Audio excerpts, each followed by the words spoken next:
Assalamu alaikum. I am Uru Zahra, your English language instructor. I hope you all are well. In this video, we will discuss our last series of active to passive. हमने present past इन दोनों series को discuss कर लिया था और इन दोनों की videos मौजूद हैं। अगर आपने नहीं देखी तो जाकर देख लें प्लेलिस्ट में। इस वीडियो से थोड़े ही दिन पहले की वो वीडियोस हैं, जाकर प्लेलिस्ट में चेक कर लें। आज हम फ्यूचर की तमाम टेंसेस को एक्टिव टू पैसिव लेकर जाएंगे। बहुत सारे शॉकिंग फैक्ट्स आपके सामने आने वाले हैं आज वीडियो में, तो एक एक टेंस को ध्यान से देखिएगा because I will elaborate the active और साथ ही साथ उसका पैसिव। तो यहाँ पर कुछ चीज़ें आपको कुछ हैरान कर देंगी। आइए डिस्कस करते हैं। फ्यूचर सिंपल फ्यूचर में 100% इस्तेमाल होने वाला टेंस है, जिसका मतलब होता है कि कोई काम होगा। ऐसे सेंटेंसेस जो आप बनाते हैं, मैं यहाँ पर हूँगा, वहाँ पर हूँगा, मार्केट में हूँगा, ये काम करूँगा, वो काम करूँगा, कुछ भी करूँगा, इसको फ्यूचर सिंपल कहते हैं। और फ्यूचर में almost the coverage of 80% has been done by the future simple. इसमें आसानी ये होती है कि whatever you will do in future you can only use the will verb first from an object. For example,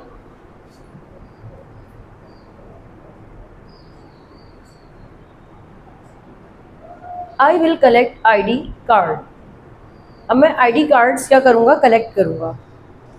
वो लोग call उठा लेंगे, they will pick the call. They will pick up the call. आपने sentence के अंदर देखा verb के साथ, वर्ब की फर्स्ट फॉर्म है और विल के फौरन बाद है। नॉट तो नेगेटिव बनाने के लिए आ जाता है और इंटेरोगेटिव में विल पहले आ जाएगा। So I don't need to discuss all these basic concept because you know very well how to make the negative and interrogative. I will collect ID cards. मैं ID कार्ड्स कलेक्ट कर लूँगा and they will pick up the call. वो लोग call भी pickup कर लेंगे। आगे चलते हैं। इसका पैसिव क्या होगा? इसका पैसिव कुछ ये होगा कि ID कार्ड्स कलेक्ट कर लिए जाएंगे, आपकी कॉल उठा ली जाएगी। अगर मैं कहती हूँ कि मैं विंडो खोलूँगी, I will open the window, window खोल दी जाएगी, the window will be open. तो कोई काम कर दिया जाएगा, that's called future simple. But passive में तो यहाँ पर आप देखेंगे ऑब्जेक्ट पहले आएगा, यहाँ पर विल भी आ जाएगा। विल का एडिशन यहाँ पर क्या आ जाएगा, पैसिव में बी आ जाएगा and word third form. I will collect the ID card, तो यहाँ पर आ जाएगा the ID cards will be collected, will be collected. The ID cards will be collected. They will pick up the call. तो यहाँ पर इसका passive बन जाएगा the call will be picked up. The call will be picked up. मैं आपको पुकारूंगी या आपको बुलाऊंगी, I will call you. Call का मतलब होता है बुलाना या पुकारना। मैं आपको पुकारूंगी, I will call you. इसको आप पैसिव बनाइएगा कि आपको बुलाया जाएगा। तो इसको आप बनाएंगे कि आपको बुलाया जाएगा। इसको मैं थोड़ा सा आपको यहाँ पर बता देती हूँ। मैं आपको पुकारूंगी, आई विल कॉल यू। अब आपको पता है पैसिव में सब्जेक्ट तो कट जाता है, ज़रा बोर्ड पे देखिएगा। आई विल कॉल यू, तो यहाँ पर क्या आ जाएगा, पहले यू आ जाएगा, यू विल बी कॉल्ड। तो आपको समझ आ गया कि यू विल बी कॉल्ड का मतलब क्या है, कि आपको पुकारा जाएगा। अब एक सेंटेंस में आपको बताती हूँ कि मैं आपका इंतज़ार करूँगी, इसको लिखें और साथ ही साथ आपका इंतज़ार किया जाएगा। इसको फटाफट से आप ट्रांसलेशन में ले जाइए। Then I will discuss the next category of future progressive.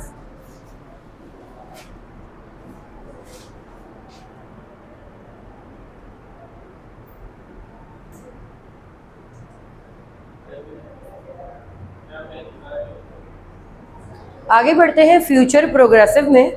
और फ्यूचर प्रोग्रेसिव में अब आपके पास पता है कि कोई काम हो रहा होगा। मैंने आपसे वीडियो के स्टार्ट में कह दिया था कि the future series will be shocking for you. तो आप देखें ना यहाँ पर बोर्ड पर कि मैं किस तरीके से कुछ फैक्ट्स आपके सामने रखने लगी हूँ। फ्यूचर प्रोग्रेसिव, कोई काम एक ख़ास वक्त पे हो रहा होगा, बिल्कुल सेम कोई काम हो रहा है। प्रेजेंट प्रोग्रेसिव, हो रहा था पास्ट प्रोग्रेसिव, हो रहा होगा फ्यूचर प्रोग्रेसिव। यहाँ पर विल भी आता है एंड देन वर्ब की फोर्थ फॉर्म। स्टूडेंट इसको इतना याद हम रखते हैं कि एक ख़ास टाइम पर, मुझे बहुत ज़्यादा पता है, मैं एक ख़ास टाइम की बात कर रही हूँ, तो फ्यूचर प्रोग्रेसिव आता है। अगर मैं इतना कह दूँ फ्यूचर में, कल मैं छुट्टी करूँगी, ऐसी एक बात कह देती हूँ, I will take off tomorrow. आप मुझसे पूछेंगे छुट्टी आप करेंगे, लेकिन क्या आप 3 बजे मेरा फ़ोन पिक कर लेंगे, मुझे आपसे एक ज़रूरी बात करनी है। तो अगर मैं कहूँ कि नहीं 3 बजे तो मैं सो रही होंगी, मतलब कल मैं छुट्टी करूँगी, that's my pre planned schedule. लेकिन उस वक्त मैंने और क्या डिसाइड कर लिया कि मैंने उस छुट्टी वाले दिन में 3 बजे के बाद मैंने क्या कर दिया कि 3 बजे तो मैं सो रही हूँ, तो यहाँ पर 3 बजे मेरा एग्जैक्ट टाइम आ गया कि इस वक्त तो भाई ये काम हो रहा होगा, यानी कोई और काम हो ही नहीं सकता उस टाइम पर। ये आपको एक वास्ट डोमेन देता है कि मैं ये काम करूँगा। For example I will go abroad, I will do this, ये वो, लेकिन ये आपको सिर्फ एक पॉइंट देता है कि खास वक्त पर यही काम हो रहा होगा। जैसे कि अगर मैं कहूँ कि मैं अब्रॉड जाऊँगी, मैं सेटल हो जाऊँगी, बिजनेस करूँगी, ये करूँगी, वो करूँगी, फ्यूचर प्रोग्रेसिव इस एक पॉइंट को डिस्कस करता है, ये काम इसी वक्त हो रहा होगा। बिल्कुल ऐसे ही है। एक स्टूडेंट ने कहा कि कल मैं लेट हो जाऊँगा, मैं तो क्या कल मैं 5 बजे आ सकता हूँ? 5 बजे तो क्लास एंड पर जा रही होगी या क्लास तो ख़त्म हो रही होगी, मतलब ऑलमोस्ट कोई ऐसा सिचुएशन है कि 5:15 पे क्लास ऑफ होती है हमारी, तो मैं क्या कहूँगी कि क्लास तो 5 बजे ख़त्म हो रही होगी। तो एक खास पॉइंट का जिक्र जब होता है, that's called the future progressive. मैंने कहा भाई एक काम जो हो रहा होगा, आइए इसको देखते हैं ज़रा।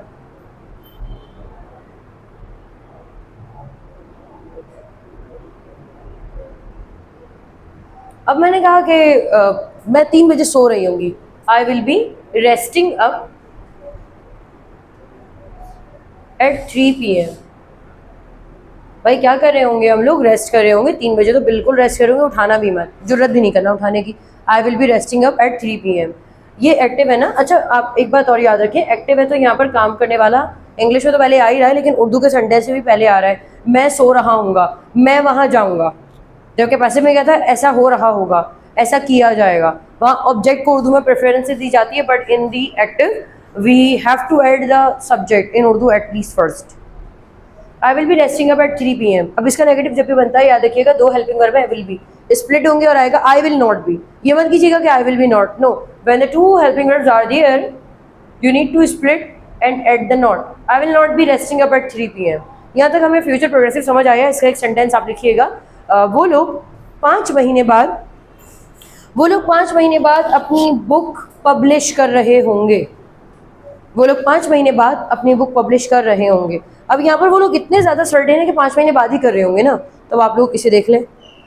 और एक और बात हम यहाँ पर देखेंगे कि future progressive can never be change into passive voice. वैसे भी अनचेंजेबल देखकर इतना सुकून पड़ा है कि चलो कम से कम ये तो ऐसा है कि चेंज नहीं हो सकता, ये अनचेंजेबल है। फ्यूचर प्रोग्रेसिव पैसिव में नहीं जाएगा, because the reason is that, हाँ वो शेखेगा,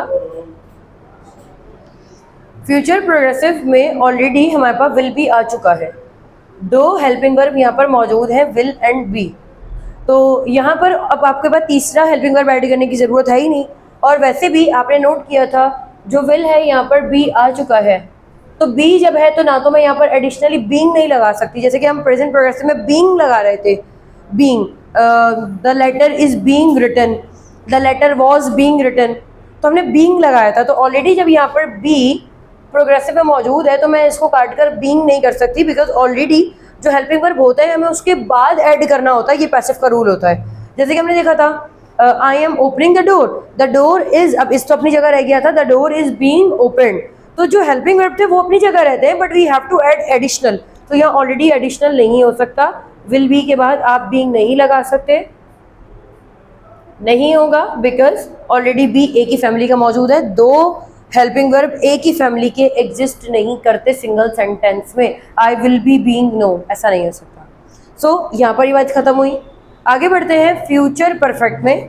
फ्यूचर परफेक्ट ऑल्दो मैंने आपको कभी इतना ज़्यादा इस पर तवज्जो नहीं दी है, तो आइए इसको हम देखते हैं। फ्यूचर परफेक्ट कहते हैं, फ्यूचर की बात चल रही है,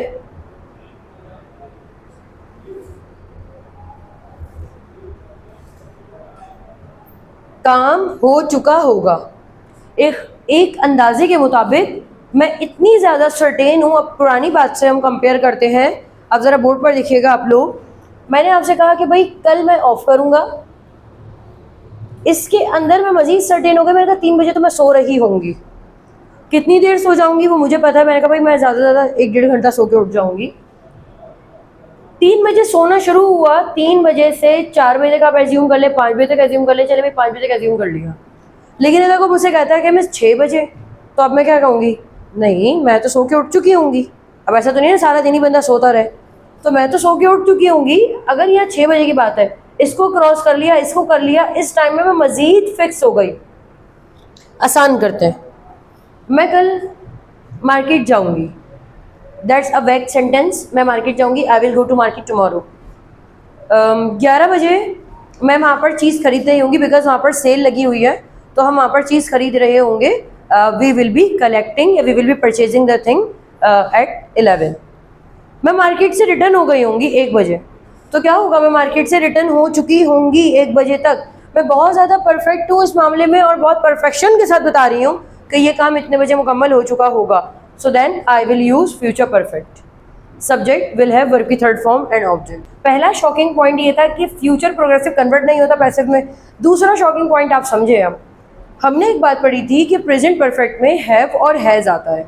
I we you they have, he she it has, लेकिन यहाँ पर तमाम सब्जेक्ट के साथ हैव आएगा या हैज़ का कोई चक्कर ही नहीं है। यानी I we you they, he she it, सबके साथ हैव आएगा। फॉर एग्जाम्पल, वो 8 बजे घर आ चुका होगा। ही विल हैव, अब कम की थर्ड फॉर्म भी हमारे पास क्या होती है, कम ही होती है। Come came come, third form.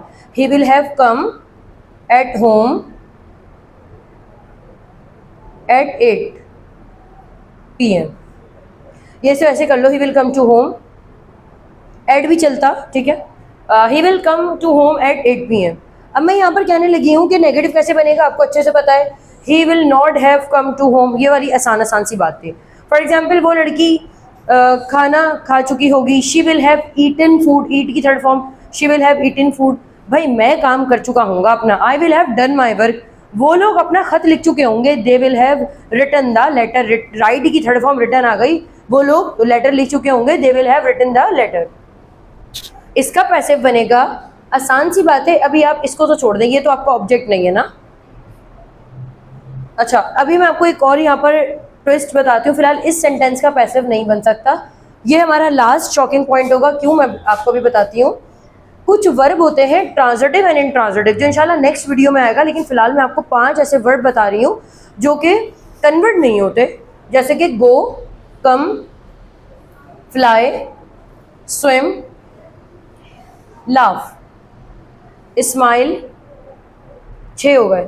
ये एक अलग सीरीज है, मैं आपको आज इसमें नहीं उलझाऊंगी। ये कहलाती है ट्रांजिटिव एंड इंट्रांजिटिव वर्ब। तो ये वाले वर्ब हैं इंट्रांजिटिव, जो ट्रांजिशन नहीं रखते अपने अंदर, जो कन्वर्ट नहीं हो सकते। तो अब इस सेंटेंस में कम, गो, ऐसे वाले जो सेंटेंसेस होते हैं ना, इनका पैसिव नहीं बनता। तो अब मैं यहाँ पर कहने लगी हूँ, एक सेंटेंस में यहाँ लिखती हूँ, I will have eaten food. यहाँ पर क्या बनेगा, द फूड विल हैव, और यहाँ पर बीन आ जाएगा, will have been eaten, the food will have been eaten. अब यहाँ पर विल हैव बीन क्यों आया, क्योंकि फूड के साथ हो या ही शी हो, सबके साथ हैव ही आने वाला है। The food will have been eaten. मैं खाना खा चुकी होंगी, I will have eaten food. अच्छा, मैं इंतजार कर चुकी होंगी तुम्हारा, I will have waited for you.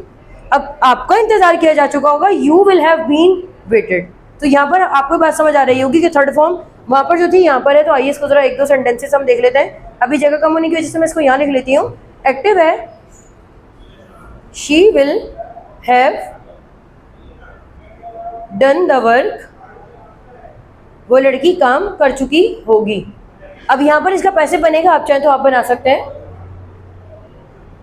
The work will have been done, the work will have been done. तो हमें यह बात समझ आ गई कि काम तो किया जा चुका होगा।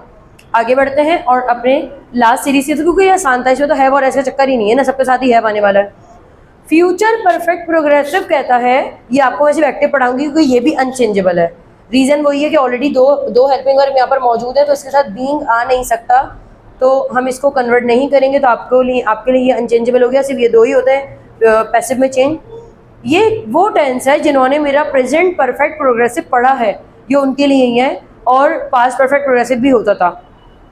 हम क्या कहते थे यहाँ पर, फॉर एग्जाम्पल, अगर मैं कहूँ कि वो लड़की 5 घंटों से ये काम कर रही होगी, मिसाल के तौर पर कल पाकिस्तान में एक बहुत बड़ा मैच होने वाला है, मैंने कहा भाई कल मैच होगा, और मेरी वहाँ पर वॉलंटियर की ड्यूटी लग गई है। तो कोई मुझसे कहे कि आप कल क्या करोगी, मैं कहूँगी जॉब पे जाऊँगी, I will go to the job. थोड़ा बताएं ना किस वक्त बिजी होंगी, तो फिर मुझे क्या ज़रूरत पड़ेगी बताने की कि भाई इतने बजे से इतने बजे तक मैं नौकरी कर रही होंगी, I will have been doing my job. अब यहाँ पर क्या आ जाएगा, मैं अपनी बात कर लेती हूँ कि भाई मैं अपनी नौकरी कर रही होंगी, I will have been doing my job, मैं अपनी नौकरी कर रही होंगी। अगर इसको फ्यूचर प्रोग्रेसिव में कहा जाता आई will be doing my job. लेकिन लास्ट शॉकिंग फैक्ट आप सुन लें फ्यूचर का जो मैं आपको बता रही हूँ। यहाँ पर हम क्या कहते थे प्रेजेंट और पास्ट में टाइम को बताने के लिए फॉर एंड सिंस आता है, यहाँ सिंस नहीं आएगा, सिर्फ फॉर आएगा। अब कोई सा भी टाइम हो, मतलब एग्जैक्ट टाइम हो या न्यूमरेटेड टाइम हो, घड़ी का टाइम हो, नंबर्स का टाइम हो, ड्यूरेशन हो या स्टार्टिंग पॉइंट हो या स्टार्टिंग पॉइंट हो, तो हम इसको हमेशा से फॉर से ही बताएंगे, सिंस आएगा ही नहीं। I will have been doing my job for morning, since नहीं आएगा, याद रखिएगा ये बात, सिंस नहीं आएगा, नहीं तो आप चेक कर लें। I will have been doing my job for morning, अच्छा वो 5 घंटे से इंतजार कर रही होगी, she will have been waiting for 5 hours. तो इसको भी हम अनचेंजेबल कहते हैं because it can not be change into the passive voice. तो मैं अपनी समरी वापस यहाँ पर रिवाइज करूंगी कि future progressive unchangeable, future perfect में सिर्फ हैव आता है और हैज़ नहीं आता और ये चेंज होता है, but this can not be change into the passive voice. Last shocking point है जो कि हम नेक्स्ट वीडियो में डिस्कस करेंगे, ट्रांजिटिव एंड इनट्रांजिटिव वर्ब। वो वीडियो आपके लिए बहुत ज़रूरी होगी, जिसमें मुझे याद पड़ता है जब मैं एक टीचर थी और नई नई मैं कहीं अपॉइंट हुई थी, आज से 7 साल पहले की बात है शायद, तो मुझसे पूछा गया था एज अ डिमॉन्स्ट्रेशन में कि ट्रांजिटिव एंड इनट्रांजिटिव वर्ब कौन से होता है, और उस वक्त रियली मुझे इतना अंदाज़ा नहीं था इसका। बाद में पता चला सेल्फ रिसर्च से कि ओ ट्रांजिटिव और इनट्रांजिटिव होता क्या है। हमारी जो एक इंस्ट्रक्टर जो है ना, इंस्ट्रक्टर नए आने वाले टीचर को ना बर्दाश्त नहीं करते, वो उन्हें एक ऐसा सवाल दे देता है, for example they will be flying. अब यहाँ किसी परिंदों की बात हो रही है ना, दे विल बी फ्लाइंग, वो कहेंगे इनको वो करके दो, या तो ये कर देंगे दे विल बी फ्लाइंग। अब ये तो हमें पता होता है कि ये पैसिव है ना, ये पैसिव नहीं बनेगा क्योंकि विल भी आ रहा है ना। अगर वो कह दें कि बर्ड विल फ्लाई, अब हम तो क्या कहेंगे कि हाँ हाँ ये तो मतलब हो जाता है ना, बर्ड विल फ्लाई, परिंदे उड़ेंगे, इनको पैसिव हो जाएगा, क्योंकि हम तो सिर्फ टेंस को पहचानते हैं, हम वर्ब पे तवज्जो ही नहीं देते कभी। तो शायद मुझे याद पड़ता मैंने कह दिया था कि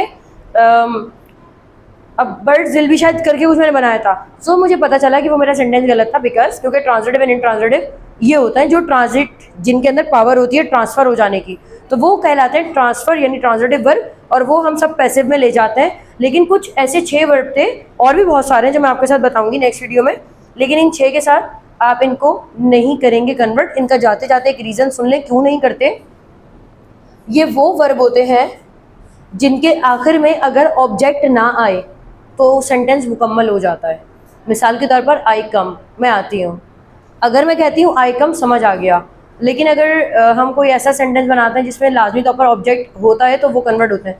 मिसाल के तौर पर मैं तैरती हूँ, आई स्विम, कहाँ तैरूंगी, समंदर में ना, तो अंडरस्टूड सी बात है। तो स्विम मेरा वर्ब है लेकिन कभी भी ऑब्जेक्ट, तो याद रखिएगा ये वो वर्ब होते हैं जिनके अंदर इतनी पावर होती है कि अगर इनके आगे ऑब्जेक्ट ना आए तो ये अपना मतलब दे देते हैं। तो जब ऑब्जेक्ट ही नहीं है तो पैसिव में क्या कन्वर्ट होंगे। So I hope you got my point. Still if there is any confusion, so again watch my this video, and तब तक के लिए अल्लाह हाफ़िज़।